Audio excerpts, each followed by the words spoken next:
अस्सलाम वालेकुम दोस्तों, उम्मीद करता हूँ आप सब लोग खैर खैरियत से होंगे। दोस्तों, आपको मैंने पिछली वीडियो में सिखाया था कि हम मैटलैब के ऊपर डिफरेंशियल इक्वेशंस को किस तरह से सॉल्व कर सकते हैं। तो जो मेरी ये वीडियो है ये उसी का पार्ट 2 है, और जो चीज़ें उसमें रह गई थी, उसमें मिस हो गई थी, वो चीज़ें मैं आपको इस वीडियो में सिखाऊंगा। और इस वीडियो में हम जो है एक प्रैक्टिकल एग्जांपल लेंगे एक डिफरेंशियल इक्वेशन की, और उसको फिर सॉल्व करेंगे मैटलैब के ऊपर, और फिर डिफरेंट कमांड्स को यूज़ करते हुए उसको सिंप्लीफाई करेंगे, उसको प्लॉट करेंगे, उसको फ्रैक्शन में चेंज करेंगे, और बहुत सारे उस पर हम काम करेंगे। तो मैंने जनरल सी डिफरेंशियल इक्वेशंस ढूंढी हुई है, यहाँ पर देख सकते हैं आप। जो सिंपल हमारा ये है गूगल है, इसके ऊपर मैं सर्च आउट किया तो मुझे एक मिल गई। तो कोई सी भी आप ले सकते हैं, इरिस्पेक्टिव ऑफ कौन सा ऑर्डर है, 10th ऑर्डर हो, 5th ऑर्डर हो, 6th हो, 8th हो, कोई भी ऑर्डर आप ले सकते हैं, आप किसी भी फॉर्म की ले सकते हैं। तो मुझे ये सही लगे तो इसलिए मैंने ये ले ली। आप कोई सी भी और ले सकते हैं। तो हम इसको फौरन से सॉल्व करते हैं। टाइप करते हैं पहले यहाँ पर। तो उसको मैंने एक ए जो वेरिएबल है ए, उसके अंदर स्टोर करवा रहा हूँ, और डी सॉल्व की कमांड को यूज़ करते हुए कैपिटल डी, पहले single quotation mark D2y small Y, second derivative -3 asterisk d of y plus 2 of y, 2 asterisk y equals to 0। और फिर यहाँ मैं बंद कर दिया मैंने अपना जो है कॉमा था, जो भी इसको कहते हैं, ठीक है, कॉमा अब आया, सिंगल कोटेशन मार्क्स मैंने डाली, और उसके बाद जो है अब आप ये देख सकते हैं यहाँ पर मुझे दो जो हैं कंडीशंस भी गिवन है। कौन सी? कि y at 0 is equal to 2 and y dash of 0 is equal to 7। तो अब इन इनिशियल कंडीशंस को भी मैं उसमें पुट कर देता हूँ कि क्या था कि y ऑफ 0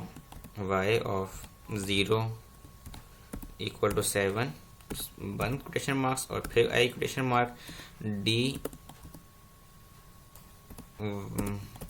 y ऑफ 0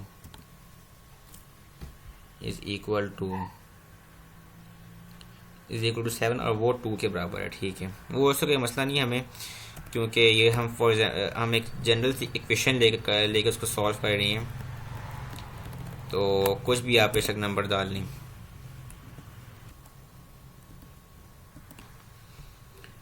तो दोस्तों, हमने जो यहाँ पर अपनी इक्वेशन है उसको लिख लिया है। ठीक है, अब हम उसको सॉल्व करवाते हैं। सिंपल एंटर कर देते हैं। तो आप ये देखें, 5 asterisk exponential of 2 asterisk T, यानी कि 5e⁻2t माइनस 3e⁻t, ये इसका आंसर आ गया। अब जो है मैं इसको अगर सिंप्लीफाई करवाना चाहूँ तो ये बिल्कुल भी इस कंडीशन में नहीं है कि ये सिंप्लीफाई हो, लेकिन आपकी प्रैक्टिस के लिए, आपको दिखाने के लिए कि हम किसी भी इक्वेशन को सिंप्लीफाई कर सकते हैं अगर तो वो सिंप्लीफाई होने के काबिल है। तो मैं इसको कर देता हूँ, लेकिन आप देख सकते हैं, चलो उसमें थोड़ा सा सिंप्लीफाई ये किया कि मेरा ख्याल है, अच्छा, उसने एक्सपोनेंशियल जो है उसको कॉमन ले लिया। ठीक है, तो मैंने देखिए सिंप्लीफाई किया उस इक्वेशन को, तो उसने थोड़ा सा और सिंप्लीफाई करके मुझे वो इक्वेशन दे दी। इसके बाद क्या है कि मैं पीटी की कमांड को इस्तेमाल करूँ तो वो उसको फ्रैक्शनल फॉर्म में चेंज कर देता है, अगर तो वो इस काबिल हो, अगर तो वो जो इक्वेशन है वो इस काबिल हो। तो ये देखें, exponential of 2t into 5 minus 3 exponential of t।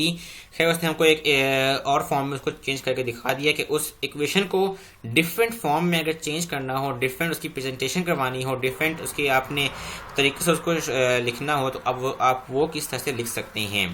क्योंकि मैंने आपको बताया कि ये उसका अभी उस कंडीशन में नहीं है कि वो चेंज कर सके इसको, क्योंकि इसमें कुछ है ही नहीं कि वो उसको फ्रैक्शन की फॉर्म में चेंज करे। अच्छा, इसके बाद क्या है दोस्तों, एक कमांड है इजी प्लॉट। इजी प्लॉट क्या होता है कि आप किसी भी फंक्शन को, किसी भी इक्वेशन को आप प्लॉट करवा सकते हैं मैटलैब के ऊपर। तो अगर मैं यहाँ पे लिखूं ए, तो वो आपको इसकी प्लॉट करवा कर दिखा देगा। ये थोड़ा टाइम लेगा डेफिनेटली मैटलैब, और फिर आपको दिखाएगा। ये स्टिल अब तक नहीं आया। ये देखें दोस्तों, आपके पास एक प्लॉट आ गया है। और जो आपने इक्वेशन लिखी थी ये 5 exponential of 2t minus 3 exponential of t जो कि मेरी स्टोर हुई हुई है ए के अंदर वो किस फॉर्म की है, वो कुछ इस तरह की, अगर उसको हम ड्रॉ करें तो वो कुछ इस तरह की बनेगी। और अगर मैं अपने ए एन एस को करवाऊँ इजी प्लॉट, ये देखें जो ए एन एस यहाँ पे शुरू हुआ हुआ है जिसके अंदर ये exponential of 2t into 5 minus 3 exponential of t है, उसको मैं करवाऊँ तो फिर क्या आता है। तो देखें बिल्कुल वही प्रेजेंटेशन आई है। तो मैंने आपको कहा था कि वो कोई उसमें फर्दर जो है वो सिंप्लीफिकेशन नहीं हो सकती, इसीलिए उसने हमको एज इट इज़ वही चीज़ उठा के हमको दोबारा से शो करवा दी है। तो मतलब ये डिफरेंट कमांड्स हैं कि आप उसको सॉल्व करवाने के लिए डी सॉल्व की कमांड को इस्तेमाल करेंगे, उसको सिंप्लीफाई करने के लिए सिंप्लीफाई की कमांड को इस्तेमाल करेंगे, उसको उसकी फॉर्म को चेंज करने के लिए उसको प्रीटी की कमांड को इस्तेमाल करेंगे, और अगर आपने प्लॉट करवाना है उसको तो ईजी प्लॉट की कमांड को इस्तेमाल करेंगे। दोस्तों एक और एग्जांपल करवा के फिर मैं आपको इस लेक्चर को ख़त्म करता हूँ।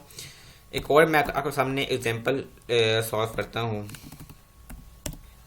कोई सी भी रैंडम सी उठा लें आप, कहीं से भी आपको इक्वेशन मिलती है, किसी भी ऑर्डर की मिलती है। आपको मैं बार बार कह रहा हूँ कि आपको कोई ज़रूरी नहीं कि सेकंड ऑर्डर की हो, थर्ड ऑर्डर की हो, या कौन से ऑर्डर की है। आपके पास कोई भी इक्वेशन है आप उसको सॉल्व कर सकते हैं इस मेथड के तहत।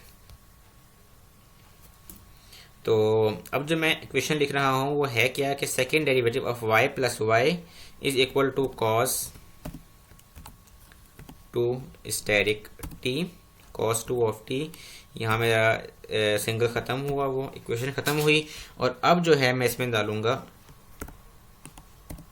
उसकी कंडीशंस जो हैं, D Y of 0 is equal to 0 और सिंगल कोटेशन मार्क्स, और फिर एक और कोटेशन मार्क आई कि y of 0 is equal to 1।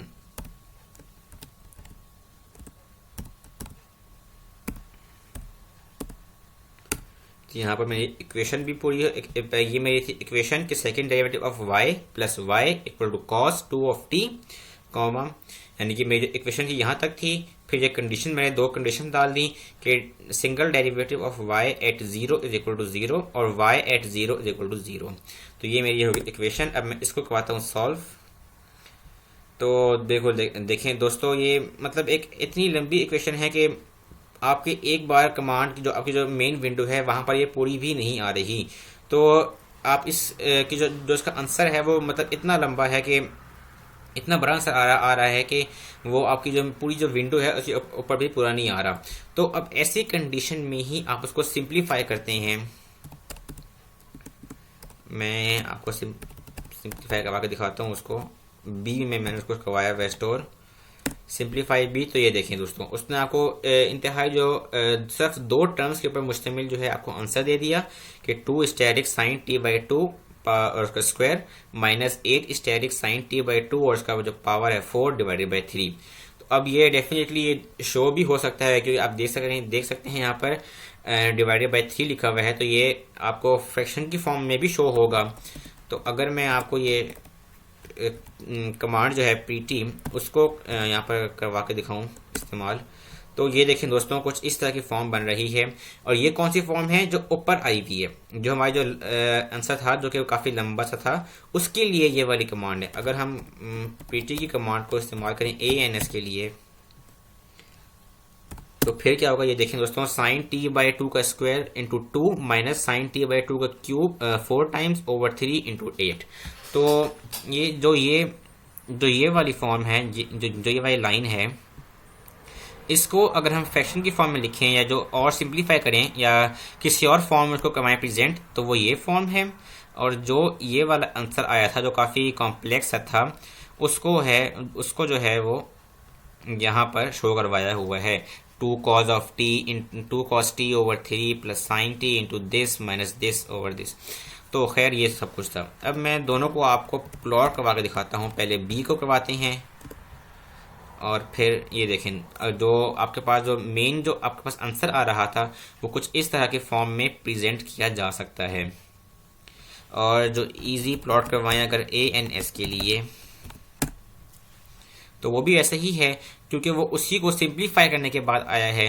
तो जो उनके ग्राफ हैं वो एग्जैक्टली सेम हैं, लेकिन जो आंसर हैं वो सब थोड़े सिंप्लीफाइड फॉर्म में हैं। तो आप दोस्तों देख सकते हैं कि हमने जो आज की इस वीडियो में जो चीज़ देखी वो ये है कि हम डी सॉल्व की कमांड को कहाँ पे इस्तेमाल करना है, फिर उसके अंदर जो डेरिवेटिव्स आएंगे उसे किस तरह लिखना है, जो इनिशियल कंडीशंस हैं उन्हें हम कौन सी किस प्लेस के ऊपर लिखेंगे अपनी इक्वेशन के अंदर, और फिर उसके बाद हमने देखा कि पीटी कमांड को कहाँ पे इस्तेमाल करना है, इजी प्लॉट की कमांड जो है उसे कहाँ इस्तेमाल करना है, और फिर सिंप्लीफाई जो है वो क्यों इस्तेमाल करते हैं और कब इस्तेमाल करते हैं, कहाँ कहाँ वो यूज़ होगा।